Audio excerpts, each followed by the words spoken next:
Hello everyone, आज हम पढ़ने वाले क्लास 10 साइंस का चैप्टर नंबर 6 जिसका नाम है लाइफ प्रोसेस। ये जो चैप्टर है वो काफ़ी इंटरेस्टिंग चैप्टर है क्योंकि इसके अंदर हम अपनी लाइफ की जो प्रोसेस होती है उन्हें हम विजुअल्स और एनिमेशन की मदद से समझने वाले हैं। तो चलिए स्टार्ट करते हैं। तो सबसे पहले हम जानते हैं कि लाइफ प्रोसेस क्या होती है। तो the process which maintain body functions and necessary for survival are called life process. मतलब कि ऐसी प्रोसेस जो हमारी बॉडी के फंक्शंस को मेंटेन करती है और हमारे सर्वाइवल के लिए ज़रूरी होती है, उन्हें हम लाइफ प्रोसेस कहते हैं। तो हमारी बॉडी में 4 मेन लाइफ प्रोसेस होती हैं, जो कि है न्यूट्रिशन मतलब खाना बनाना, रेस्पिरेशन मतलब कि सांस लेना, ट्रांसपोर्टेशन मतलब बॉडी में सब्सटेंस का एक जगह से दूसरी जगह ट्रांसपोर्ट होना, और एक्सक्रेशन मतलब कि बॉडी से वेस्ट का बाहर निकलना। तो हमारे ये जो चैप्टर है वो इन्हीं चारों लाइफ प्रोसेस के आसपास घूमता है। तो चलिए एक एक करके हम इन सभी लाइफ प्रोसेस को अच्छी तरह से समझते हैं। तो शुरुआत करते हैं सबसे पहली लाइफ प्रोसेस से, जो कि है न्यूट्रिशन। तो nutrition is a process by which organism obtain nutrients from food and utilise them to obtain energy for their daily activities, building and repairing their tissues. मतलब न्यूट्रिशन एक ऐसी प्रोसेस होती है जिसमें ऑर्गेनिज्म फूड से energy obtain करते हैं अपनी डेली एक्टिविटीज़ के लिए, ताकि वो अपने टिश्यूज़ को बिल्ड और रिपेयर कर सकें। यहाँ पर एक टर्म है न्यूट्रिएंट्स। तो न्यूट्रिएंट्स वे सब्सटेंस होते हैं जो लिविंग बॉडी की प्रॉपर ग्रोथ और मेंटेनेंस के लिए ज़रूरी होते हैं, जैसे कि carbohydrate, protein, vitamin, minerals etcetera. ये सभी न्यूट्रिएंट्स होते हैं। तो अब हम देखते हैं कि न्यूट्रिशन कितने टाइप्स के होते हैं। तो न्यूट्रिशन बेसिकली 2 टाइप के होते हैं, जो कि है ऑटोट्रॉपिक न्यूट्रिशन और हेटरोट्रॉपिक न्यूट्रिशन। तो सबसे पहले हम समझते हैं ऑटोट्रॉपिक न्यूट्रिशन को। तो it is the process in which an organism prepare its own food from a simple inorganic material like water and carbon dioxide in the presence of sunlight. मतलब autotrophic nutrition एक ऐसी process होती है जिसमें organism अपना खाना simple inorganic material जैसे कि पानी और कार्बन डाइऑक्साइड से बनाते हैं सनलाइट की प्रेजेंस में। और जो ऑर्गेनिज्म ऑटोट्रॉपिक न्यूट्रिशन से खाना बनाते हैं उन्हें हम ऑटोट्रॉप्स कहते हैं। For example green plants and some bacteria. तो अब हम समझते हैं दूसरे टाइप के न्यूट्रिशन को, जो कि है हेटरोट्रॉपिक न्यूट्रिशन। तो it is the process in which organism depend upon the other organism for food to survive. मतलब कि ये एक ऐसी प्रोसेस होती है जिसमें ऑर्गेनिज्म अपने फूड के लिए दूसरे ऑर्गेनिज्म पर डिपेंड रहता है। और जो ऑर्गेनिज्म हेटरोट्रॉपिक न्यूट्रिशन से अपना खाना बनाते हैं उन्हें हम हेटरोट्रॉप्स कहते हैं, जैसे कि ह्यूमन बींग्स, अमाइवा एक्सेट्रा। तो जैसा कि आप जानते हैं कि हम ह्यूमन बींग्स अपने फूड के लिए दूसरी चीज़ों पर डिपेंड रहते हैं, जैसे कि wheat, rice, vegetables, meat etcetera. और जो प्लांट्स होते हैं वो अपना खाना खुद बना लेते हैं, वो किसी पर डिपेंड नहीं रहते हैं। तो अब हम कुछ ऑर्गेनिज्म की न्यूट्रिशन प्रोसेस को अच्छे से समझते हैं। तो सबसे पहले हम समझते हैं न्यूट्रिशन इन प्लांट्स। मतलब कि जो प्लांट्स होते हैं उनमें न्यूट्रिशन कैसे होता है। तो प्लांट्स ऑटोट्रॉपिक न्यूट्रिशन से खाना बनाते हैं, ये तो हम जानते हैं। पर यहाँ हमें उस प्रोसेस को देखना है कि प्लांट्स एक्चुअल में खाना कैसे बनाते हैं। तो प्लांट्स जो हैं वो फोटोसिंथेसिस प्रोसेस से अपना खाना बनाते हैं। तो the process in which green plants convert simple inorganic material carbon dioxide and water into complex organic food material glucose in the presence of chlorophyll and sunlight is called photosynthesis. मतलब ऐसी process जिसमें green plants simple inorganic material जैसे कि water and carbon dioxide को complex organic material glucose में convert कर देती है सनलाइट और क्लोरोफिल की प्रेजेंस में। तो इस प्रोसेस को हम फोटोसिंथेसिस कहते हैं। तो चलिए अब हम इसका फॉर्मूला देखते हैं। तो 6CO2 plus 6H2O gives C6H12O6 plus 6O2 in the presence of chlorophyll and sunlight। तो यहाँ पर आप देख सकते हो कार्बन डाइऑक्साइड और वाटर के 6 मॉलिक्यूल मिलकर ग्लूकोज बना रहे हैं और उसके साथ ऑक्सीजन के 6 मॉलिक्यूल्स रिलीज हो रहे हैं सनलाइट और क्लोरोफिल की प्रेजेंस में। तो अब हम देखते हैं कि जब फोटोसिंथेसिस प्रोसेस होती है तो हमें कौन कौन से इवेंट्स देखने को मिलते हैं। तो सबसे पहला जो इवेंट है वो है absorption of light energy by chlorophyll. तो फोटोसिंथेसिस में सबसे पहले जो लाइट एनर्जी जो कि सनलाइट से आ रही होती है वो क्लोरोफिल के द्वारा एब्जॉर्ब की जाती है। उसके बाद दूसरा जो इवेंट है वो है conversion of light energy into chemical energy and splitting of water in hydrogen and oxygen. तो जब लाइट एनर्जी क्लोरोफिल के द्वारा एब्जॉर्ब कर ली जाती है तो वह केमिकल एनर्जी में कन्वर्ट हो जाती है और जो वाटर मॉलिक्यूल्स हैं वो हाइड्रोजन और ऑक्सीजन में टूट जाते हैं। और तीसरा जो इवेंट है वो है reduction of carbon dioxide to carbohydrates. तो वाटर के स्प्लिट होने के बाद जो कार्बन डाइऑक्साइड है वो कार्बोहाइड्रेट में रिड्यूस हो जाती है। अब रिडक्शन क्या होता है ये तो हमने पहले चैप्टर में पढ़ लिया है। रिडक्शन का मतलब होता है ऑक्सीजन का रिमूव होना या फिर हाइड्रोजन का जुड़ना। तो यहाँ पर जो कार्बन डाइऑक्साइड है उसमें हाइड्रोजन ऐड हो रहा है और वो कार्बोहाइड्रेट फॉर्म कर रहा है। तो इन इवेंट्स को देखने के बाद आपको फोटोसिंथेसिस के इवेंट्स तो समझ में आ गए होंगे। तो अब हम एक इंपॉर्टेंट टर्म्स को समझते हैं जो कि क्लोरोप्लास्ट।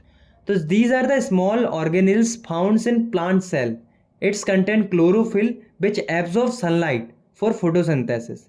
तो क्लोरोप्लास्ट जो है वो एक स्मॉल ऑर्गेनिल होता है जो कि प्लांट सेल में पाया जाता है जिसमें कि क्लोरोफिल भरा होता है। तो गाइज आपको ये याद रखना है कि जो क्लोरोफिल होता है वो क्लोरोप्लास्ट सेल में पाया जाता है जो कि फोटोसिंथेसिस के दौरान सनलाइट को एब्जॉर्ब करता है। तो चलिए अब हम हेटेरोट्रॉपिक न्यूट्रिशन को थोड़ा डिटेल में समझ लेते हैं। तो हेटेरोट्रॉपिक न्यूट्रिशन क्या होते हैं ये तो आप पहले ही समझ चुके हैं। तो यहाँ पर हम ये समझेंगे कि हेटेरोट्रॉपिक न्यूट्रिशन कितने टाइप्स के होते हैं। तो हेटेरोट्रॉपिक न्यूट्रिशन 3 टाइप्स के होते हैं, सैप्रोफाइटिक न्यूट्रिशन, पैरासाइटिक न्यूट्रिशन और होलोजोइक न्यूट्रिशन। तो चलिए अब हम एक एक करके इन तीनों को समझते हैं। तो सबसे पहले हम समझते हैं सैप्रोफाइटिक न्यूट्रिशन को। तो the mode of nutrition in which organism obtain food from dead and decaying organic matter. मतलब कि ऐसा न्यूट्रिशन जिसमें ऑर्गेनिज्म जो है वो अपना फूड मरे हुए और सड़े हुए ऑर्गेनिक मैटर से ऑब्टेन करते हैं, उसे हम सैप्रोफाइटिक न्यूट्रिशन कहते हैं। और जो ऑर्गेनिज्म सैप्रोफाइटिक न्यूट्रिशन से खाना बनाते हैं उन्हें हम सैप्रोफाइट्स कहते हैं, जैसे कि बैक्टीरिया, फंगाई एक्सेट्रा। ये जो है वो डेड और डिकेइंग ऑर्गेनिक मैटर से खाना बनाते हैं। इसके बाद हेटेरोट्रॉपिक न्यूट्रिशन का जो दूसरा टाइप है वो है पैरासाइटिक न्यूट्रिशन। तो it is the type of nutrition in which the organism live on or inside the body of their host and derive food from them without killing them. मतलब ये एक ऐसा न्यूट्रिशन होता है जिसमें ऑर्गेनिज्म जो है वो होस्ट ऑर्गेनिज्म के अंदर या उसके ऊपर रहकर अपना न्यूट्रिशन पूरा करते हैं बिना उसको मारे। तो ऐसे न्यूट्रिशन को हम पैरासाइटिक न्यूट्रिशन कहते हैं। तो अब आप सोच रहे होंगे कि होस्ट ऑर्गेनिज्म कौन से ऑर्गेनिज्म होते हैं। तो ये वो ऑर्गेनिज्म होते हैं जिन पर रहकर जो छोटे छोटे पैरासाइटिक ऑर्गेनिज्म होते हैं वो अपना खाना बनाते हैं। और जो ऑर्गेनिज्म पैरासाइटिक न्यूट्रिशन से खाना बनाते हैं उन्हें हम पैरासाइट कहते हैं। जैसे कि मॉस्किटो, लाइस, ये दोनों जो ऑर्गेनिज्म होते हैं वे अपने खाने के लिए होस्ट ऑर्गेनिज्म पर डिपेंड रहते हैं, जैसे कि मॉस्किटो ह्यूमंस पर और कुछ पेट एनिमल्स पर, और लाइस भी ह्यूमंस और पेट एनिमल्स का खून चूसकर अपना खाना बनाते हैं। और तीसरा जो टाइप है हेटेरोट्रॉपिक न्यूट्रिशन का वो है holozoic nutrition. The mode of nutrition that involve ingestion, digestion, absorption and assimilation of liquid और सॉलिड ऑर्गेनिक मटेरियल। मतलब कि ऐसा न्यूट्रिशन जिसमें ऑर्गेनिज्म लिक्विड या सॉलिड ऑर्गेनिक मटेरियल का इंजेशन करते हैं यानी कि खाते हैं, उसके बाद उस खाने को एब्जॉर्ब करते हैं, फिर उसे एनर्जी लेते हैं, फिर जो वेस्ट बनता है उसे बाहर निकाल देते हैं। For example amoeba, human beings etcetera. तो चलिए अब हम समझते हैं हेटेरोट्रॉपिक न्यूट्रिशन के कुछ एग्जाम्पल्स को। तो सबसे पहले हम समझते हैं कि जो अमीबा होता है उसमें न्यूट्रिशन कैसे होता है। तो अमीबा जो है वो अपना खाना होलोजोइक न्यूट्रिशन से बनाता है और ये एक यूनिसेलुलर ऑर्गेनिज्म होता है। तो इसलिए अमीबा के अंदर जो न्यूट्रिशन हमें देखने को मिलता है वो अदर ऑर्गेनिज्म से काफ़ी अलग देखने को मिलता है, क्योंकि अमीबा के अंदर न्यूट्रिशन की सारी प्रोसेस एक सिंगल सेल के अंदर होती है। तो अमीबा जो है वो एक एक्वाटिक ऑर्गेनिज्म होता है। एक्वाटिक ऑर्गेनिज्म का मतलब पानी में रहने वाला ऑर्गेनिज्म होता है। तो अमीबा जब भी कोई खाने वाली चीज़ को देखता है तो वह फ्लोएट करते हुए उसके पास जाता है, और अमीबा के अंदर एक फिंगर लाइक प्रोजेक्शन की एक स्ट्रक्चर पाई जाती है जिसको सूडोपोडिया कहते हैं। तो सूडो का मतलब होता है फॉल्स और पोडिया का मतलब होता है पैर। वो अमीबा के फॉल्स पैरों का काम करता है। तो जब भी कोई फूड पार्टिकल अमीबा के पास आता है तो अमीबा सूडोपोडिया की हेल्प से उस फूड मटेरियल को इंगल्फ कर लेता है, मतलब घेर लेता है और उसे अपने अंदर ले लेता है।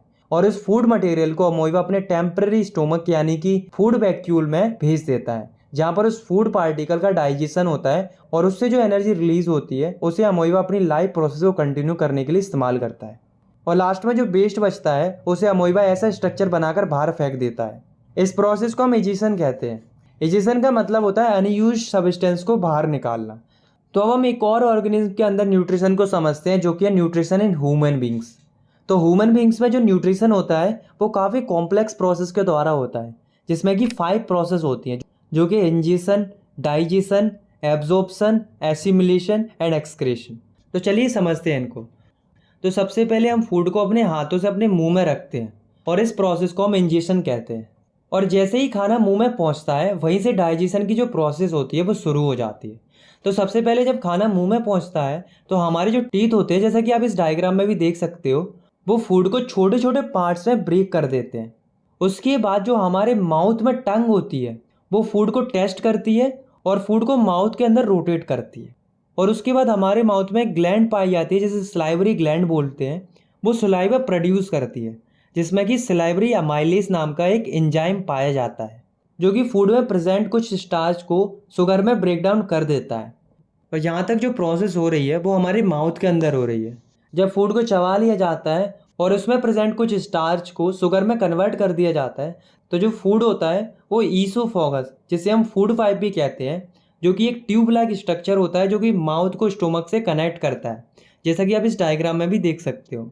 ये जो है वो फूड को स्टोमक में पुश करता है और जिस मूवमेंट से ये ईसोफेगस फूड को पुश करता है वो मूवमेंट होता है peristaltic movement. Basically it is the contraction and expansion movement of walls of food pipe. मतलब कि फूड पाइप की बॉल्स का कॉन्ट्रैक्शन और रिलैक्सेशन के मूवमेंट को पेरिस्टाल्टिक मूवमेंट कहते हैं, जो कि फूड को स्टोमक में पुश करने में मदद करता है। तो यहाँ पर फूड जो है वो ईसोफेगस के द्वारा माउथ से स्टोमक में आ जाता है। तो स्टोमक जो है वो एक जे शेप्ड ऑर्गन होता है और जब फूड स्टोमक के अंदर आ जाता है तो स्टोमक में जो ग्लैंड होते हैं वो गैस्ट्रिक जूस सिक्रेट करते हैं और जो गैस्ट्रिक जूस होते हैं वो 3 सब्सटेंस रिलीज करते हैं जो कि है HCl, पेप्सिन एंड म्यूकस। तो चलिए अब हम देखते हैं कि इन तीनों सब्सटेंस का डाइजेशन के अंदर क्या रोल होता है। तो जो HCl है वो जर्म्स को किल करता है जो कि फूड के साथ बॉडी में एंटर हो जाते हैं।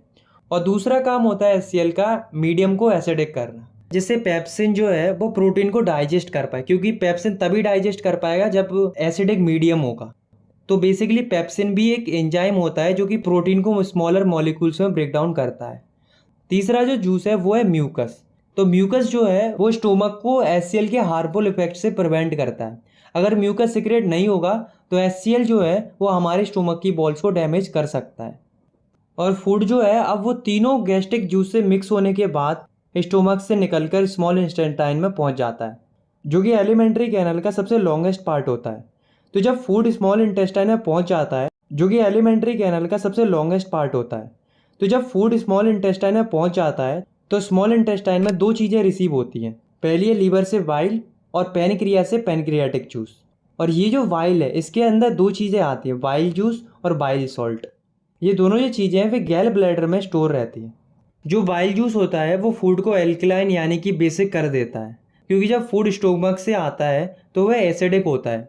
और पैनक्रियाटिक जूस में एक एंजाइम होता है ट्रिप्सिन, जो कि सिर्फ बेसिक मीडियम में ही काम करता है। और जो बाइल सॉल्ट होता है वो बड़े बड़े फैट ग्लोब्यूल्स को छोटे छोटे ग्लोब्यूल्स में ब्रेक डाउन कर देता है और इस प्रोसेस को हम इमल्सिफिकेशन भी कहते हैं। फूड पर बाइल जूस और बाइल सॉल्ट के एक्शन के बाद जो पैनक्रियास जो है वो एक पैनक्रियाटिक जूस सिक्रेट करता है जिसमें 3 चीज़ें आती है, पैनक्रियाटिक अमाइलेज, ट्रिप्सिन और लिपेज। तो जो पैनक्रियाटिक अमाइलेज होता है वो बचे हुए कार्बोहाइड्रेट या स्टार्च को शुगर में ब्रेक डाउन कर देता है, क्योंकि कुछ स्टार्च तो मुंह में पहले ही डाइजेस्ट हो चुका था।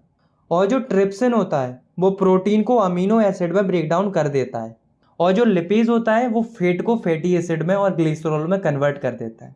और स्मॉल इंटेस्टाइन की जो बॉल्स होती हैं उसमें भी बहुत सारी वेरियस ग्लैंड्स प्रेजेंट होती हैं जो कि इंटेस्टाइनल जूस सिक्रेट करती हैं। और जो इंटेस्टाइनल जूस होता है उसमें भी वेरियस नंबर्स ऑफ एंजाइम्स पाए जाते हैं जो कि डाइजेशन को कंप्लीट करते हैं। तो डाइजेशन तो कंप्लीट हो गया। अब हम मूव करते हैं थर्ड प्रोसेस की ओर, जो कि है एब्जॉर्प्शन। तो एब्जॉर्प्शन की जो प्रोसेस होती है वो स्मॉल इंटेस्टाइन में शुरू होती है। तो जब फूड कंप्लीटली डाइजेस्ट हो जाता है तो वह वाटर सॉल्युबल हो जाता है और काफ़ी छोटे छोटे पार्ट्स में ब्रेक हो जाता है। तब स्मॉल इंटेस्टाइन के अंदर जो बिलाई होती है, अब आप सोच रहे होंगे कि बिलाई क्या होती है। तो बिलाई जो है वो फिंगर लाइक प्रोजेक्शन होती है जो कि फूड के एब्जॉर्प्शन के लिए सरफेस एरिया को इंक्रीज करती है। तो बिलाई जो है वो फूड को एब्जॉर्ब करती है और उस एब्जॉर्ब फूड को ब्लड वेसल को सप्लाई कर देती है। तो एब्जॉर्प्शन के समझने के बाद अब हम समझते हैं चौथी प्रोसेस को, जो कि है एसिमिलेशन, मतलब कि एब्जॉर्ब फूड से एनर्जी लेना। तो जब फूड ब्लड वेसल्स में एब्जॉर्ब हो जाता है तो वह हमारी हर एक सेल तक पहुंचता है और जिससे सेल एनर्जी ऑब्टेन करते हैं। तो अब एक सवाल आता है कि क्या हम जितना खाना खाते हैं उस पूरे खाने को यूटिलाइज कर पाते हैं? तो इसका जवाब है बिल्कुल नहीं। तो फिर उस खाने का क्या होता है?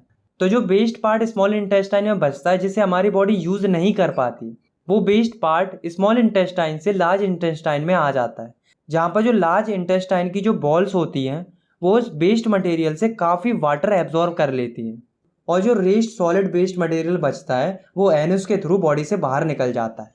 तो इस तरह से जो ह्यूमन बींग्स होते हैं उनके अंदर न्यूट्रिशन कंप्लीट हो जाता है। तो चलिए अब हम समझते हैं दूसरे टाइप की लाइफ प्रोसेस को, जो कि है रेस्पिरेशन। तो हम लोग तो रेस्पिरेशन का मतलब केवल सांस लेना समझते हैं, पर एक्चुअली में रेस्पिरेशन सांस लेने के साथ साथ कुछ और भी होता है। तो आइए जानते हैं कि रेस्पिरेशन क्या होता है। तो सिंपली हम कह सकते हैं the process which break down food to release energy with the help of oxygen and respiratory enzyme is called respiration. It also involve breathing. ऐसी प्रोसेस जिसमें फूड का ब्रेकडाउन होता है ऑक्सीजन और रेस्पिरेटरी एंजाइम की प्रेजेंस में energy को release करने के लिए, और इसमें ब्रीथिंग भी शामिल होती है, क्योंकि जब हम सांस लेंगे तभी तो बॉडी के अंदर ऑक्सीजन आएगी। और जो फूड होता है वो मोस्टली ग्लूकोज में ब्रेक डाउन होता है, इसलिए रेस्पिरेशन में मोस्टली जो एनर्जी रिलीज होती है वो ग्लूकोज से होती है। तो आइए जानते हैं कि जो रेस्पिरेशन होता है वो कितने स्टेज में होता है। तो जो रेस्पिरेशन होता है वो 2 स्टेजेस में होता है, जो कि है एक्सटर्नल रेस्पिरेशन और इंटरनल रेस्पिरेशन। तो जो एक्सटर्नल रेस्पिरेशन होता है वो 2 स्टेप्स में कंप्लीट होता है। तो पहला स्टेप है ब्रीथिंग। तो ब्रीथिंग एक ऐसी प्रोसेस होती है जिसमें ऑर्गेनिज्म ऑक्सीजन को इनहेल करता है, मतलब अंदर लेता है, और कार्बन डाइऑक्साइड को एक्सहेल करता है, मतलब बाहर निकालता है। और एक्सटर्नल रेस्पिरेशन में दूसरा जो स्टेप होता है वो है गैसेज एक्सचेंज। तो इस स्टेप में ऑक्सीजन जो है वो लंग्स से ब्लड में डिफ्यूज हो जाती है, मतलब कि ऑक्सीजन लंग्स से ब्लड में पहुंच जाती है, और जो कार्बन डाइऑक्साइड होती है वो ब्लड से लंग्स में डिफ्यूज हो जाती है। और जो प्लांट्स होते हैं उनके अंदर गैसेज एक्सचेंज स्टोमेटा की हेल्प से होता है, जो कि लीव्स के ऊपर प्रेजेंट रहती है। तो अब हम देखते हैं रेस्पिरेशन की दूसरी स्टेज को, जो कि है इंटरनल रेस्पिरेशन। तो इसके अंदर गैसेज का एक्सचेंज आर्टेरियल ब्लड और बॉडी सेल्स के बीच में होता है। अब हम देखते हैं कि जो रेस्पिरेशन होता है वो कितने टाइप्स का होता है। तो रेस्पिरेशन 2 टाइप का होता है, एरोबिक रेस्पिरेशन और एनएरोबिक रेस्पिरेशन। तो पहले हम समझते हैं एरोबिक रेस्पिरेशन को। तो it is the complete breakdown of food in the presence of oxygen. It release large amount of energy in the form of ATP molecules. मतलब ऐसी प्रोसेस जिसमें फूड का कंप्लीट ब्रेकडाउन होता है ऑक्सीजन की presence में, और इस प्रोसेस में काफी ज्यादा अमाउंट में एनर्जी निकलती है एटीपी मॉलिक्यूल्स की फॉर्म में। For example human beings, plants etcetera. तो यहाँ पर एक टर्म आया है एटीपी। तो चलिए समझते हैं कि एटीपी क्या होती है। तो एटीपी का मतलब होता है एडेनोसाइन ट्राइफॉस्फेट। ये जो है वो एनर्जी की करेंसी होती है। हर एक सेल की जो एनर्जी रिलीज होती है रेस्पिरेशन में वो एटीपी के मॉलिक्यूल बनने के लिए होती है। तो अब हम एरोबिक रेस्पिरेशन की इक्वेशन को समराइज करके देखते हैं। तो एरोबिक रेस्पिरेशन की जो प्रोसेस होती है वो साइटोप्लाज्म में स्टार्ट होती है और माइटोकॉन्ड्रिया तक चलती है। तो अब आप इस रिएक्शन को देखिए। Glucose gives pyruvate plus energy in cytoplasm and pyruvates gives carbon dioxide plus water plus 38 ATP energy in the presence of oxygen in mitochondria. तो सबसे पहले जो फूड है, या हम कहें ग्लूकोज जो है वो सेल के साइटोप्लाज्म में जाता है और वहां पर वो पायरोवेट में कन्वर्ट हो जाता है और उसके साथ कुछ एनर्जी भी रिलीज होती है। तो पायरोवेट जो है वो लिविंग सेल्स को एनर्जी प्रोवाइड करता है क्रेब्स साइकिल के थ्रू, और इसका फॉर्मूला होता है C3H4O3। तो अब आप लोग कहोगे कि क्रेब्स साइकिल क्या होती है, तो इसे हमें नहीं पढ़ना है, ये हम अगली क्लास में पढ़ेंगे। तो पायरोवेट जो है वो माइक्रोकॉन्ड्रिया के अंदर ऑक्सीजन की प्रेजेंस में कार्बन और वाटर को फॉर्म करता है और साथ में लार्ज अमाउंट में एनर्जी को रिलीज करता है। ये जो प्रोसेस है इसमें एटीपी के 38 मॉलिक्यूल रिलीज होते हैं जिसे हमारी बॉडी यूज करती है, और जो कार्बन डाइऑक्साइड और वाटर होता है वो as a waste product body से बाहर निकल जाता है। और दोस्तों ये जो सारी रिएक्शन है वो सेल के अंदर हो रही है, इसलिए इसे सेलुलर रेस्पिरेशन भी कहते हैं। तो अब हम समझते हैं रेस्पिरेशन के दूसरे टाइप को, जो कि है एनएरोबिक रेस्पिरेशन। तो it is the incomplete breakdown of food occurring in the absence of oxygen releasing small amount of energy. मतलब ऐसी प्रोसेस जिसमें फूड का इनकम्प्लीट ब्रेकडाउन होता है ऑक्सीजन की अब्सेंस में, और इस प्रोसेस में काफ़ी कम एनर्जी रिलीज होती है। For example east, bacteria, human muscle etcetera. जब एनएरोबिक रेस्पिरेशन माइक्रो ऑर्गेनिज्म में होता है उसे हम फर्मेंटेशन कहते हैं, और एनएरोबिक रेस्पिरेशन में जो प्रोडक्ट फॉर्म होता है उसके आधार पर इसे दो फॉर्म में डिवाइड किया जाता है। पहला है एल्कोहलिक फर्मेंटेशन। तो इस प्रोसेस के अंदर जो शुगर होती है उसका इनकम्प्लीट ब्रेकडाउन होता है इथेनॉल और कार्बन डाइऑक्साइड फॉर्म करने के लिए। ये जो प्रोसेस है इसका इस्तेमाल बियर, वाइन और चीज़ बनाने के लिए किया जाता है, और ये जो प्रोसेस है वो मेनली ईस्ट में देखने को मिलती है। तो चलिए अब हम एल्कोहलिक फर्मेंटेशन की रिएक्शन को देखते हैं। तो अब आप रिएक्शन को देखिए। तो एल्कोहलिक फर्मेंटेशन में सबसे पहले ग्लूकोज जो है वो साइटोप्लाज्म के अंदर पायरोवेट में कन्वर्ट हो जाता है और कुछ अमाउंट में एनर्जी रिलीज होती है, और उसके बाद पायरोवेट जो है वो ऑक्सीजन की एब्सेंस में इथेनॉल और कार्बन डाइऑक्साइड में कन्वर्ट हो जाता है, और इस प्रोसेस में लेस अमाउंट में एनर्जी रिलीज होती है जो कि होती है एटीपी के 2 मॉलिक्यूल्स। तो आप यहाँ पर देख सकते हो कि जो एनारोबिक रेस्पिरेशन होता है उसमें एरोबिक रेस्पिरेशन के कंपैरिजन में काफ़ी कम एनर्जी रिलीज होती है। और एनारोबिक रेस्पिरेशन का दूसरा जो फॉर्म है वो है लैक्टिक एसिड फर्मेंटेशन। तो लैक्टिक एसिड फर्मेंटेशन के अंदर शुगर जो है वो लैक्टिक एसिड और एनर्जी के अंदर ब्रेकडाउन हो जाती है ऑक्सीजन की कमी में। For example some bacterias who turns milk into curds, मतलब कि ऐसे बैक्टीरिया जो कि दूध को दही में जमा देते हैं। तो दोस्तों आपने कई बार नोटिस किया होगा कि जब भी हम लंबे समय तक हैवी फिजिकल एक्सरसाइज करते हैं तो हमारी मसल्स में पेन होने लगता है। तो ऐसा इसलिए होता है क्योंकि हमारे मसल्स में जो ग्लूकोज होता है वो लैक्टिक एसिड में कन्वर्ट हो जाता है। तो आइए अब हम इस रिएक्शन को देखते हैं। तो लैक्टिक एसिड फॉर्मेशन में सबसे पहले जो ग्लूकोज होता है वो पायरोवेट में चेंज हो जाता है और कुछ अमाउंट में एनर्जी भी निकलती है। पायरोवेट फॉर्म होने के बाद जो मसल सेल्स होते हैं उनमें कम ऑक्सीजन होने के कारण लैक्टिक एसिड फॉर्म हो जाता है और लेस अमाउंट में एनर्जी रिलीज होती है जो कि होती है 2 एटीपी। तो अब हम कुछ ऑर्गेनिज्म के अंदर रेस्पिरेशन की जो प्रोसेस होती है उसे हम समझते हैं। तो सबसे पहले हम समझते हैं रेस्पिरेशन इन प्लांट्स। तो अभी तक हमने जो भी पढ़ा है उससे आपको ये तो पता चल चुका होगा कि प्लांट्स जो हैं वो फोटोसिंथेसिस से अपना खाना बनाते हैं और ऑक्सीजन रिलीज करते हैं। ऐसा नहीं है, प्लांट्स जो हैं वो सांस भी लेते हैं और एनर्जी भी रिलीज करते हैं। तो जो प्लांट्स होते हैं वो रेस्पिरेशन 2 फेजेस में करते हैं, जिसमें से पहला फेज है ब्रीथिंग या गैसेज एक्सचेंज और दूसरा फेज है रिलीज ऑफ एनर्जी। तो जो प्लांट्स होते हैं उसके 3 पार्ट्स में गैसेज का एक्सचेंज होता है, और वो 3 पार्ट्स हैं लीव्स, स्टेम और रूट्स। तो प्लांट्स की जो लीव्स होती है उनमें टिनी पोर्स पाए जाते हैं जिन्हें हम स्टोमेटा कहते हैं, जैसा कि आप इस इमेज में भी देख सकते हो। और इनके आसपास गार्ड सेल पाए जाते हैं जो कि स्टोमेटा की ओपनिंग और क्लोजिंग को रेगुलेट करते हैं। और जो स्टोमेटा होता है वो सभी लीव्स में पाया जाता है जो कि गैसेस को एक्सचेंज करता है। इसी के साथ जो प्लांट्स की स्टेम होती है उसमें भी छोटे छोटे लेंटिकल्स पाए जाते हैं जो कि गैसेस को एक्सचेंज करते हैं। और प्लांट्स की जो रूट्स होती हैं उनमें भी रूट्स हेयर प्रेजेंट्स होते हैं जो कि डिफ्यूजन की प्रोसेस से गैसेस का एक्सचेंज करते हैं। तो ये थे टोटल 3 तरीके प्लांट्स में गैसेस एक्सचेंज के, या हम कह सकते हैं ब्रीथिंग के। तो अब हम देखते हैं कि जब प्लांट्स के अंदर ऑक्सीजन पहुंच जाती है तो वो एनर्जी कैसे रिलीज करते हैं। तो रेस्पिरेशन प्रोसेस के दौरान प्लांट्स की सेल में जो ग्लूकोज होता है जो कि फोटोसिंथेसिस प्रोसेस में फॉर्म होता है वो ऑक्सीजन के साथ मिलकर कार्बन डाइऑक्साइड और वाटर फॉर्म करता है और साथ में एनर्जी रिलीज करता है। ऐसे हम इस रिएक्शन के द्वारा भी समझ सकते हैं। तो आप इस रिएक्शन को देख सकते हो जिसमें ग्लूकोज जो है वो ऑक्सीजन के साथ मिलकर कार्बन डाइऑक्साइड प्लस वाटर बना रहा है और साथ में एनर्जी को रिलीज कर रहा है। तो चलिए अब हम समझते हैं जो ह्यूमन बींग्स होते हैं उनमें रेस्पिरेशन की प्रोसेस कैसे होती है। तो जो ह्यूमन बींग्स होते हैं उनमें रेस्पिरेशन की जो प्रोसेस होती है वो काफ़ी कॉम्प्लेक्स होती है, और ये जो है वो ह्यूमन रेस्पिरेटरी सिस्टम के द्वारा कंप्लीट होती है। तो आप सबसे पहले इस डायग्राम को ध्यान से देखो, ये ह्यूमन रेस्पिरेटरी सिस्टम है।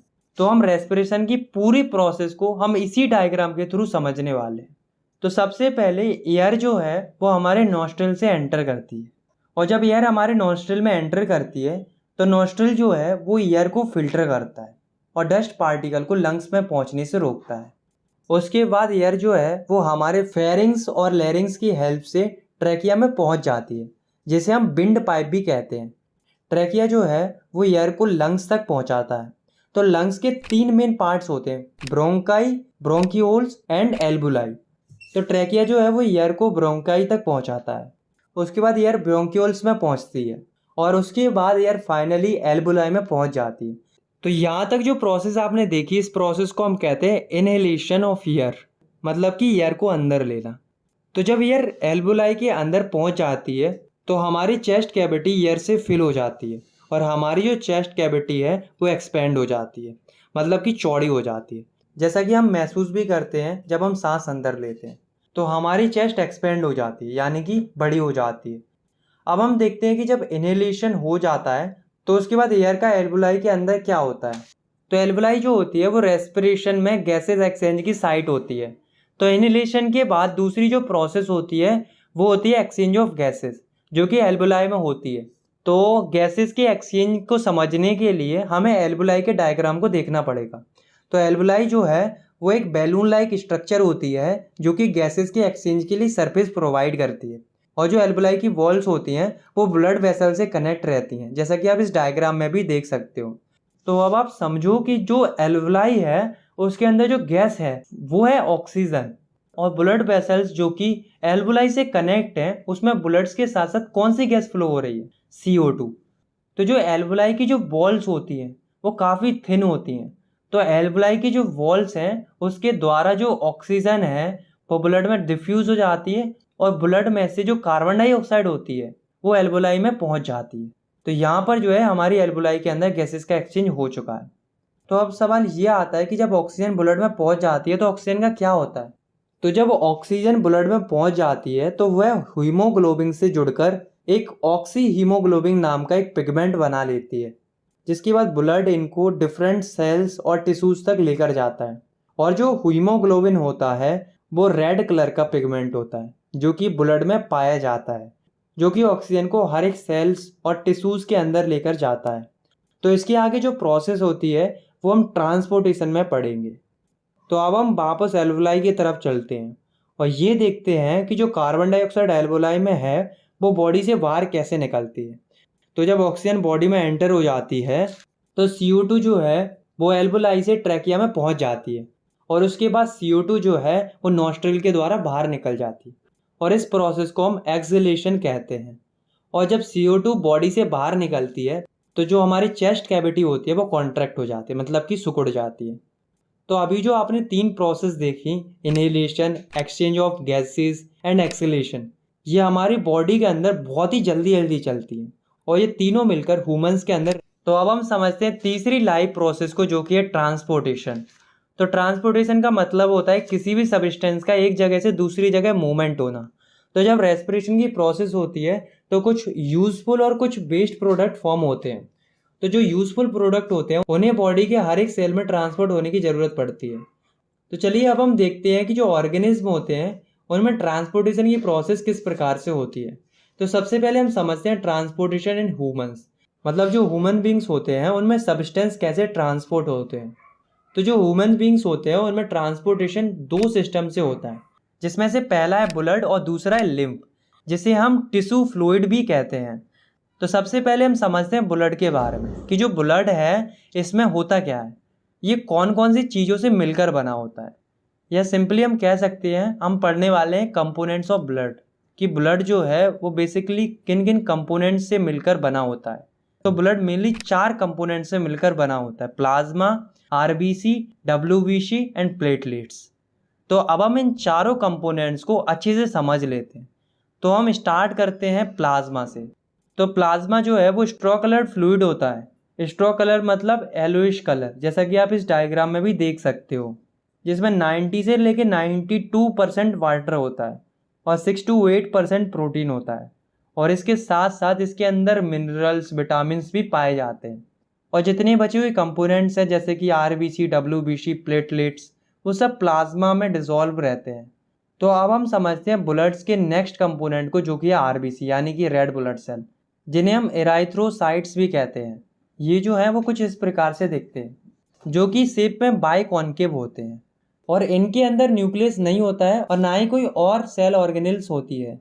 और RBC के अंदर एक बहुत ही इंपॉर्टेंट आयरन रिच पिगमेंट पाया जाता है, जो कि है हीमोग्लोबिन, जो कि ऑक्सीजन के साथ मिलकर ऑक्सी हीमोग्लोबिन फॉर्म करता है और ऑक्सीजन के ट्रांसपोर्ट में काफ़ी मदद करता है। तो अब हम समझते हैं ब्लड के तीसरे कंपोनेंट को, जो कि है WBC यानी कि वाइट ब्लड सेल, जिन्हें हम ल्यूकोसाइट भी कहते हैं। ये जो हैं वो फेगोसाइटिक सेल होते हैं, जो कि बॉडी की हेल्प करते हैं इन्फेक्शन से फाइट करने में। और ये बॉडी को प्रोटेक्ट करते हैं हार्मफुल फॉरेन मटेरियल से। तो अब हम देखते हैं ब्लड के चौथे कंपोनेंट को, जो कि है प्लेटलेट्स, जिन्हें हम थ्रोम्बोसाइट भी कहते हैं। इनका जो फंक्शन होता है वो है क्लोटिंग ऑफ ब्लड, मतलब कि खून का थक्का जमना। आपने नोटिस किया होगा कि जब हमारे चोट लग जाती है या फिर छोटा मोटा कट लग जाता है तो उस जगह से खून निकलने लगता है, लेकिन जो ब्लड निकलता है वो कुछ टाइम बाद अपने आप ही निकलना बंद हो जाता है। ऐसा इसलिए होता है क्योंकि ब्लड में जो प्लेटलेट्स होती हैं वो क्लॉट फॉर्म कर लेती हैं, जिससे ब्लड फ्लो होना बंद हो जाता है। तो ब्लड के बारे में तो हमने समझ लिया और ये भी जान लिया कि ब्लड बॉडी में फ्लो होता है, लेकिन ब्लड जो है वो बॉडी में अपने आप ही तो फ्लो नहीं होता होगा ना। तो बॉडी में कोई ना कोई ऐसा ऑर्गन तो होता ही होगा जो ब्लड को पूरी बॉडी में पंप करता होगा। तो जो ऑर्गन पूरी बॉडी को ब्लड पंप करता है वो होता है हार्ट। तो हार्ट जो है वो ब्लड को ब्लड वेसल के थ्रू पंप करता है। तो चलिए अब हम हार्ट के बारे में अच्छे से समझ लेते हैं। तो हार्ट जो है वो एक मस्कुलर ऑर्गन होता है जो कि कार्डियक मसल से बना होता है। कार्डियक मसल जो है वो स्पेशल मसल्स होती हैं जो कि सिर्फ हार्ट में पाई जाती हैं, और हार्ट जो है वो चेस्ट कैविटी में लोकेटेड रहता है। ज़्यादातर लोग ये सोचते हैं कि हार्ट जो है वो चेस्ट कैविटी में लेफ्ट साइड में प्रेजेंट होता है, लेकिन गाइस ऐसा नहीं है। हार्ट जो है वो चेस्ट कैविटी के सेंटर में प्रेजेंट होता है। वो तो केवल लेफ्ट साइड की तरफ थोड़ा टिल्टेड होता है, मतलब कि झुका हुआ होता है। तो अब हम हार्ट की एनाटॉमी को देखते हैं, मतलब ये देखते हैं कि जो हार्ट होता है उसके अंदर क्या क्या पाया जाता है। तो अब आप इस डायग्राम को देखिए। तो ये डायग्राम उस कंडीशन का है जब हमने हार्ट को दो हिस्सों में काट दिया। तो ये जो हार्ट के आसपास वाले मसल्स हैं वो है कार्डिक मसल, क्योंकि हार्ट जो है वो एक मस्कुलर ऑर्गन है। तो दोस्तों आपको यहाँ पर 4 चैम्बर्स दिख रहे होंगे। तो जो ऊपर वाले चैम्बर्स होते हैं उन्हें एट्रियम बोला जाता है, और जो नीचे वाले चैम्बर्स होते हैं उन्हें वेंट्रिकल्स बोला जाता है। ये जो हार्ट में ऊपर की राइट साइड में जो चैम्बर है वो है राइट एट्रियम, और लेफ्ट में जो चैम्बर है वो है लेफ्ट एट्रियम, और नीचे की साइड ये वाला जो चैम्बर है वो है राइट वेंट्रिकल, और ये वाला जो चैम्बर है वो है लेफ्ट वेंट्रिकल। तो गाइज आपको यहाँ पर एक लेयर दिख रही होगी। ये जो लेयर है वो इस ट्यूब के पीछे भी है। इस लेयर को सेप्टा बोला जाता है। तो ये जो है वो बेसिकली पार्टीशन है। अब आप कहोगे कि कैसा पार्टीशन है, तो ये जो है वो है राइट एट्रियम और ये है राइट वेंट्रिकल। तो ये हो गया हार्ट का राइट पोर्शन, और ये है लेफ्ट एट्रियम और ये है लेफ्ट वेंट्रिकल। तो ये हो गया हार्ट का लेफ्ट पोर्शन। तो जो सेप्टल लेयर होती है वो राइट पोर्शन और लेफ्ट पोर्शन के बीच में लेयर होती है, जो कि राइट पोर्शन के मटेरियल को लेफ्ट में जाने से और लेफ्ट पोर्शन के मटेरियल को राइट में जाने से रोकती है। तो गाइस यहाँ पर जो आपको चीज़ दिख रही है वो है वाल्व। तो वाल्व क्या होती है? तो वाल्व एक ऐसी चीज़ होती है जो किसी भी लिक्विड को वन वे फ्लो अलाउ करती है। जैसे कि मान लो राइट एट्रियम में कोई फ्लूइड है तो वो वेल्व की मदद से राइट वेंट्रिकल में आ जाता है, लेकिन वो दोबारा ऊपर राइट एट्रियम में नहीं जा पाता है। तो हार्ट जो होता है उसमें टोटल 4 वेल्व होते हैं, और ये सब जो हैं वो वन वे फ्लो को अलाउ करते हैं। तो चारों वाल्व इस जगह पर होते हैं जो कि ब्लड के बैक फ्लो को रोकते हैं। ये जो आपको दिख रही है वो है पल्मोनरी आर्टरी, जो कि इम्प्योर ब्लड को फ्लो करती है, और ये है पल्मोनरी वीन जो कि प्योर ब्लड को ट्रांसपोर्ट करती है। और हमारा जो हार्ट होता है उसके चारों तरफ एक लेयर होती है जिसे हम पेरिकार्डियम कहते हैं, जो कि हार्ट को प्रोटेक्ट करती है और उसे शेप देती है। तो अब हम देखते हैं कि जो हमारा हार्ट है वो काम कैसे करता है। सबसे पहले जो डीऑक्सीजनेटेड ब्लड होता है वो बॉडी से हार्ट के राइट एट्रियम में आता है। डीऑक्सीजनेटेड ब्लड यानी कि वो ब्लड जो कार्बन डाइऑक्साइड को कैरी करता है, और ये ब्लड बीन्स में फ्लो होता है। राइट एट्रियम में ब्लड आने के बाद जो वाल्व होती है वो ओपन हो जाती है और हार्ट एक्सपेंड हो जाता है और ब्लड राइट वेंट्रिकल में पहुंच जाता है। राइट वेंट्रिकल में ब्लड के पहुंचने के बाद जो वाल्व होती है वो बंद हो जाती है और हार्ट फिर से कॉन्ट्रैक्ट होने लगता है, जिससे जो राइट वेंट्रिकल है वो ब्लड को पल्मोनरी आर्टरी के थ्रू लंग्स तक पहुंचा देते हैं। लंग्स में ब्लड से कार्बन डाइऑक्साइड रिमूव हो जाती है और उसमें ऑक्सीजन ऐड हो जाती है। तो जो डीऑक्सीजनेटेड ब्लड लंग्स में पहुंचा था वो अब ऑक्सीजनेटेड हो जाता है। उसके बाद जो ऑक्सीजनेटेड ब्लड होता है वो लेफ्ट एट्रियम में लाया जाता है पल्मोनरी वीन के थ्रू। लेफ्ट एट्रियम में ब्लड के आने के बाद वह वाल्व के थ्रू लेफ्ट वेंट्रिकल में आ जाता है। उसके बाद उस ब्लड को सभी बॉडी पार्ट्स में पंप कर दिया जाता है अरोटा के थ्रू। तो यहाँ पर आपने देखा कि जो ब्लड होता है वो हार्ट में 2 बार सर्कुलेट होता है। तो ब्लड की हार्ट में 2 बार सर्कुलेशन की प्रोसेस को हम कहते हैं डबल सर्कुलेशन। तो चलिए इसे हम डायग्राम की हेल्प से समझते हैं। तो ये आपको ऊपर जो ऑर्गन दिख रहा है वो लंग्स है, जो कि डीऑक्सीनेटेड ब्लड को ऑक्सीनेटेड ब्लड में कन्वर्ट करता है। और आपको जो हार्ट से ब्लू कलर की जो ब्लड वेसल दिख रही है वो है पल्मोनरी आर्टरीज, जो कि हार्ट से डीऑक्सीजनेटेड ब्लड को लंग्स तक ले जाती है। और ये जो आपको रेड कलर की ब्लड वेसल दिख रही है जो कि लंग्स से हार्ट को कनेक्ट कर रही है, यह है पल्मोनरी वेन, जो कि ऑक्सीजनेटेड ब्लड को लंग्स से हार्ट तक ले जाती है। और ये वाली ब्लड वेसल जो आपको दिख रही है ये है अरोटा, जो कि ऑक्सीजनेटेड ब्लड को हार्ट से पूरी बॉडी में ट्रांसपोर्ट करती है। और ये वाली जो ब्लड वेसल है वो है वेना कैवा, जो कि बॉडी से डीऑक्सीजनेटेड ब्लड को हार्ट तक लेकर जाती है। तो इसी तरह से डबल सर्कुलेशन की प्रोसेस हमारी बॉडी में कंटिन्यू चलती रहती है। और ये जो प्रोसेस है वो काफ़ी फास्ट होती है। हमारा हार्ट 1 मिनट में 5 लीटर ब्लड पंप करता है। तो चलिए अब हम समझते हैं ब्लड वेसल्स के बारे में। तो ये बेसिकली एक पाइप की तरह काम करती हैं जिनसे कि ब्लड हमारी बॉडी में फ्लो करता है। तो हमारी बॉडी में मेनली 2 टाइप की ब्लड वेसल्स पाई जाती हैं, जो कि है आर्टरीज और बीन्स। तो पहले हम समझते हैं आर्टरीज को। तो these are the thick blood capillaries which carry oxygenated blood in our body. These are red in colour. मतलब कि जो ये आर्टरीज होती हैं वे थिक ब्लड कैपिलरीज होती हैं जो कि ह्यूमन बॉडी में ऑक्सीजनेटेड ब्लड को ट्रांसपोर्ट करती हैं, और ये रेड कलर की होती हैं। लेकिन जो आर्टरीज होती है उनमें एक एक्सपेक्शन होता है जो कि है पल्मोनरी आर्टरी का। तो पल्मोनरी आर्टरी जो है वो एकमात्र ऐसी आर्टरी होती है जो कि डीऑक्सीनेटेड ब्लड को कैरी करती है।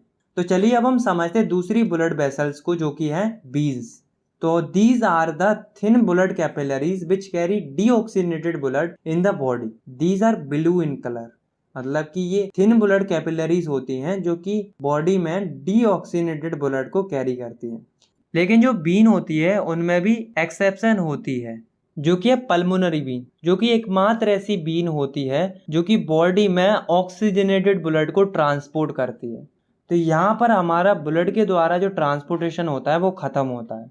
तो अब हम समझते हैं हमारी बॉडी के दूसरे ट्रांसपोर्टेशन को, जो कि है लिम्फ का। तो लिम्फ जो है वो भी एक ट्रांसपोर्टेशन फ्लूइड होता है। तो चलिए अब हम ये देखते हैं कि जो लिम्फ होता है वो फॉर्म कैसे होता है। तो हमारी जो कैपिलरीज होती हैं वो स्मॉलेस्ट ब्लड वेसल्स होती हैं जो कि कनेक्शन फॉर्म करती हैं आर्टरीज और बीन्स के बीच में। और जो कैपिलरीज का मेन फंक्शन होता है वो है ब्लड्स और टिश्यू सेल्स के बीच में मटेरियल का एक्सचेंज करना। तो कैपिलरीज की जो बॉल्स होती हैं उनके पोर्स में से कुछ अमाउंट में प्लाज्मा, प्रोटीन और ब्लड के सेल निकल जाते हैं टिश्यू के इंटरसेलुलर स्पेस में, जो कि लिम्फ फॉर्म करते हैं। और लिम्फ जो है वो कलरलेस फ्लूइड होता है, मतलब लिम्फ का कोई कलर नहीं होता है। तो अब हम लिम्फ के कुछ फंक्शंस को देखते हैं। तो लिम्फ के 2 मेन फंक्शन होते हैं। तो पहला है absorption and transport of fat from intestine. मतलब लिम्फ जो है वो हमारे इंटेस्टाइन से फैट को एब्जॉर्ब करता है और उसे बॉडी में ट्रांसपोर्ट करता है। और दूसरा फंक्शन है it drain away the excess tissue metabolism. मतलब कि जो टिश्यूज में एक्सेस मेटाबॉलिज्म होता है, यानी कि जो टिश्यू में जो वेस्ट प्रोडक्ट फॉर्म होता है, तो लिम्फ उस वेस्ट प्रोडक्ट को रिमूव कर देता है। तो इसी के साथ हमारा ट्रांसपोर्टेशन इन ह्यूमन खत्म हो जाता है, जिसमें कि हमने ब्लड और लिम्फ, जो कि दोनों ट्रांसपोर्टेशन फ्लूइड होते हैं बॉडी के, उनके बारे में पढ़ा। तो अब हम समझते हैं कि जो प्लांट्स होते हैं उनमें ट्रांसपोर्टेशन कैसे होता है। तो जो प्लांट्स होते हैं उनमें ट्रांसपोर्टेशन का जो काम है वो टिश्यू करते हैं। और 2 टाइप के टिश्यू होते हैं जो कि प्लांट्स में पाए जाते हैं ट्रांसपोर्टेशन के लिए, जिनका नाम है जाइलम एंड फाइलम। इन दोनों के बारे में आपने क्लास 9th में थोड़ा बहुत पढ़ा होगा। तो चलिए एक एक करके समझते हैं इन दोनों टिश्यूज को। तो सबसे पहले हम समझते हैं जाइलम टिश्यू को। तो xylem are the tissue present in plants that carries water and food upward from the root. तो जाइलम ऐसे टिश्यू होते हैं जो कि प्लांट्स में फूड और वाटर को रूट से ऊपर की ओर ले जाते हैं। And it's allow only unidirectional transport and it only transport upwards. मतलब कि जो जाइलम है वो सिर्फ यूनिडायरेक्शनल ट्रांसपोर्ट, यानी कि एक डायरेक्शन में ट्रांसपोर्ट को अलाउ करता है। और ये सिर्फ ऊपर की ओर ही ट्रांसपोर्ट करता है। And it's works on the principle of transpiration, मतलब कि जो जाइलम होता है वो ट्रांसपिरेशन के प्रिंसिपल पर वर्क करता है। अब ये ट्रांसपिरेशन क्या होता है? तो it is the process of loss of water as vapour from aerial parts of plants. मतलब कि ट्रांसपिरेशन एक ऐसी प्रोसेस होती है जिसमें कि वाटर लॉस होता है वेपर के फॉर्म में प्लांट्स के एरियल या ऊपर वाले पार्ट से। इस प्रोसेस में जो लीव्स होती हैं वो एक वैक्यूम क्रिएट करती हैं जिससे वाटर ऊपर की तरफ फ्लो करता है और लीव्स के स्टोमेटा से वो वेपर में कन्वर्ट होकर बाहर निकल जाता है। तो अब हम समझते हैं दूसरे टाइप के ट्रांसपोर्टेशन टिश्यू की, जो कि है फाइलम। तो phloem are the tissues that transport food from leaves to other parts of plants. मतलब फाइलम एक ऐसा टिश्यू होता है जो कि लीव्स में जो खाना बनता है उसे प्लांट्स के जो अदर पार्ट्स होते हैं उन तक पहुंचाता है। और it allows bidirectional flow, it can transport upward as well as downward. यानी कि जो फाइलम होता है वो बाय डायरेक्शनल फ्लो अलाउ करता है जिससे फूड अपवर्ड और डाउनवर्ड दोनों डायरेक्शन में जा सकता है। And it works on the principle of translocation. तो जो फाइलम होता है वो ट्रांसलोकेशन के प्रिंसिपल पर काम करता है। तो आइए जानते हैं कि आखिर ये क्या होता है ट्रांसलोकेशन। तो the transport of food from leaf to other parts of plants is called translocation. मतलब कि फूड का लीफ से प्लांट्स के दूसरे पार्ट्स में ट्रांसपोर्ट होना, इसी प्रोसेस को हम ट्रांसलोकेशन कहते हैं। तो इसी के साथ हमारी तीसरी लाइफ प्रोसेस जो कि है ट्रांसपोर्टेशन, वो खत्म होती है। तो अब हम समझते हैं चौथी और आखिरी लाइफ प्रोसेस को, जो कि है एक्सक्रीशन। तो the biological process of removal of harmful nitrogenous metabolic waste from the body is called excretion. मतलब कि ऐसी प्रोसेस जिसमें जो हार्मफुल मेटाबॉलिक वेस्ट होते हैं उन्हें बॉडी से रिमूव किया जाता है, उस प्रोसेस को हम एक्सक्रीशन कहते हैं। तो जो मेटाबॉलिक वेस्ट होते हैं वो मेटाबॉलिक एक्टिविटी से जनरेट होते हैं। अब मेटाबॉलिक एक्टिविटीज़ जैसे कि डाइजेशन, रेस्पिरेशन एक्सेट्रा। तो जो मेटाबॉलिक एक्टिविटीज़ में जो मेटाबॉलिक वेस्ट बनता है वो 3 टाइप का होता है, जो कि है डाइजेस्टिव वेस्ट, रेस्पिरेटरी वेस्ट और नाइट्रोजनस वेस्ट। तो जो डाइजेस्टिव वेस्ट होता है वो डाइजेशन की प्रोसेस में फॉर्म होता है और इसके बारे में हम न्यूट्रिशन में पढ़ चुके हैं। और जो रेस्पिरेटरी वेस्ट होता है वो रेस्पिरेशन में फॉर्म होता है। तो जो रेस्पिरेशन होती है उसमें CO2 फॉर्म होती है जो कि लंग से होती है, हमारे मुंह से या नाक से निकल जाती है। ये भी हम रेस्पिरेशन में पढ़ चुके हैं। और नाइट्रोजनस वेस्ट वो वेस्ट होते हैं जो कि हमारे ब्लड में डिसॉल्व होते हैं, जैसे कि urea, uric acid, water etcetera. तो ये नाइट्रोजनस वेस्ट होते हैं। तो इन्हें कैसे बाहर निकाला जाएगा, इसी के बारे में हम इस एक्सक्रीशन वाले टॉपिक में पढ़ेंगे। तो सबसे पहले हम समझते हैं ह्यूमन एक्सक्रीटरी सिस्टम को। इसे हम डायग्राम की हेल्प से काफ़ी अच्छे से समझते हैं। तो human excretory system consist of 1 pair of kidney, 1 pair of ureters and 1 urinary bladder and 1 urethra. तो ह्यूमन एक्सक्रीटरी सिस्टम में आते हैं एक किडनी का पेयर, यानी कि 2 किडनी और 2 यूरेटर्स और एक यूरिनरी ब्लैडर और एक यूरेथ्रा। तो अब हम इन चारों के फंक्शंस को समझते हैं, उसके बाद हम इन्हें डायग्राम से भी समझेंगे। तो सबसे पहले हम किडनी को समझते हैं। तो kidney is the reddish brown bean shaped organ located in the upper retroperitoneal region of the abdomen, whose main function is filtration of blood and removal of waste. मतलब किडनी जो है वो रेडिश ब्राउन कलर की एक been shaped organ होती है जो कि एब्डोमेन के रेट्रोपेरिटोनियल रीजन में लोकेटेड रहती है। रेट्रोपेरिटोनियल रीजन का मतलब कि एब्डोमेन के पीछे वाला एनाटॉमिकल स्पेस। और किडनी का मेन फंक्शन होता है ब्लड को फिल्टर करना और वेस्ट को रिमूव करना हमारी बॉडी से। तो हमारी 2 किडनी होती है। तो किडनी के बाद जो अगला ऑर्गन होता है ह्यूमन एक्सक्रीटरी सिस्टम में वो है यूरेटर्स। तो यूरेटर्स भी पेयर में होते हैं, यानी कि 2 यूरेटर्स होते हैं ह्यूमन बॉडी के अंदर। तो ureters are 2 thin tube which drain out urine from kidney to a urinary bladder. तो यूरेटर्स जो है वो 2 पतली ट्यूब्स होती हैं जो किडनी में जो यूरिन फॉर्म होता है, जो कि ब्लड का एक वेस्ट प्रोडक्ट होता है, उसे ट्रांसफ़र कर देता है यूरिनरी ब्लैडर में। तो यूरिनरी ब्लैडर जो है उसमें यूरिन जो है वो टेम्पररी स्टोर रहती है। लास्ट ऑर्गन है यूरेथ्रा। तो it transmit urine outside the body. तो यूरेथ्रा जो है वो यूरिनरी ब्लैडर में जो यूरिन स्टोर रहती है उसे बॉडी से बाहर निकालती है। तो चलिए अब हम इस पूरी प्रोसेस को डायग्राम की हेल्प से समझते हैं। तो ये जो लेफ्ट और राइट साइड में जो बीन शेप्ड ऑर्गन दिख रहे हैं वो है किडनी। तो जो किडनी है इसके अंदर ब्लड आता है रीनल आर्टरीज के थ्रू, जो कि ये अरोटा आपको दिख रहा है इससे कनेक्टेड होती है और ये आपको रेड कलर की दिख रही है।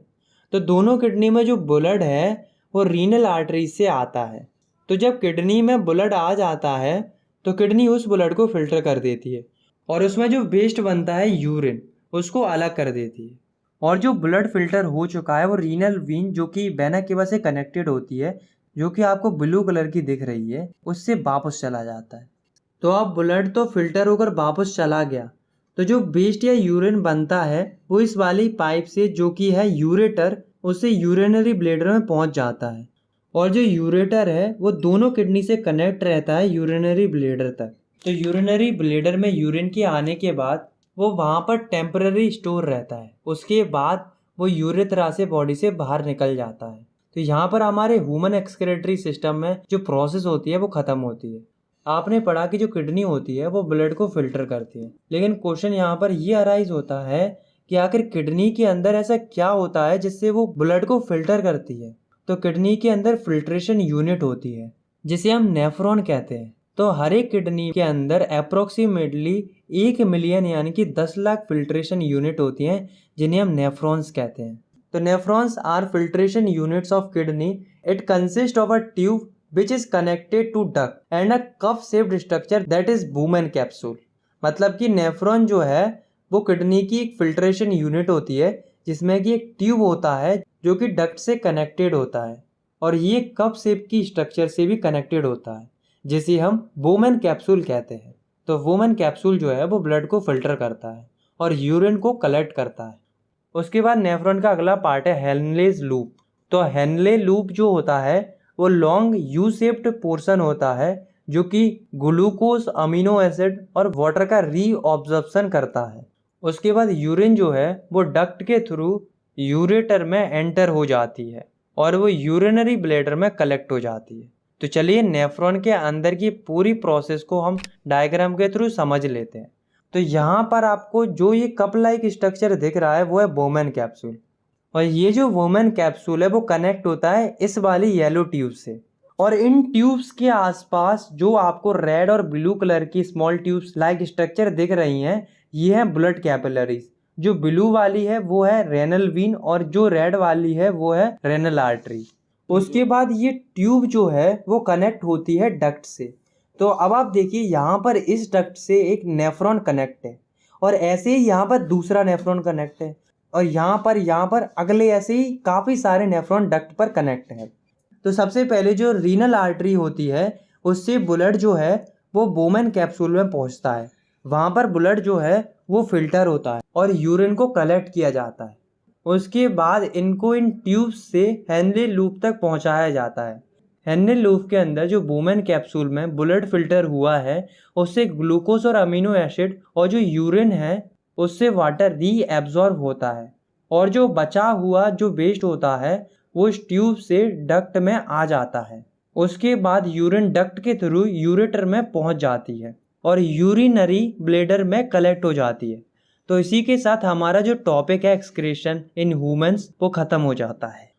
तो अब हम समझते हैं कि जो प्लांट्स होते हैं उनमें एक्सक्रीशन की प्रोसेस कैसे होती है। तो जो प्लांट्स होते हैं उनमें 3 टाइप्स का वेस्ट फॉर्म होता है, जो कि है गैसियस वेस्ट जिसमें कि ऑक्सीजन और CO2 आती है जो कि फोटोसिंथेसिस और रेस्पिरेशन में फॉर्म होती है।